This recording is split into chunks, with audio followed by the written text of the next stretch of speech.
প্রথম সিনেমা মুক্তির আগেই জানা গেল সময়ের জনপ্রিয় অভিনেত্রী মেহজাবিন চৌধুরীর দ্বিতীয় সিনেমার নাম।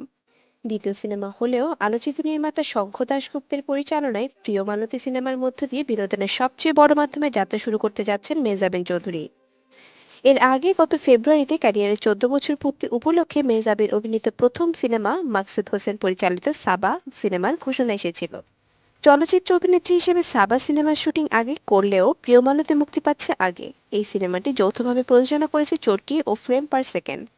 জানা গেছে যে ইতিমধ্যে শেষ হয়েছে সিনেমার শুটিং, এখন চলছে পোস্ট প্রোডাকশনের কাজ। চলতি বছরই সিনেমাটি প্রেক্ষাগৃহে মুক্তি পাবে বলে জানানো হয়েছে সিনেমা সংশ্লিষ্ট ব্যক্তিবর্গের কাছ থেকে। মেজাবিন ছাড়াও এই সিনেমায় আরও অভিনয় করেছেন নাদের চৌধুরী, শাহজাহান সম্রাট, রিজভী রিজু সহ আরও অনেকে।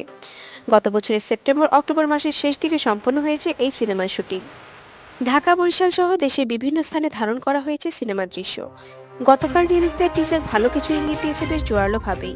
ছোট পর্দা এবং ওটিটির কল্যাণে অভিনেত্রী হিসেবে জনপ্রিয়তার শিখরে পৌঁছে যাওয়া মেহজাবিন চৌধুরী বিগ স্ক্রিনে কতটা সফল হন সেটাই এখন দেখার বিষয়।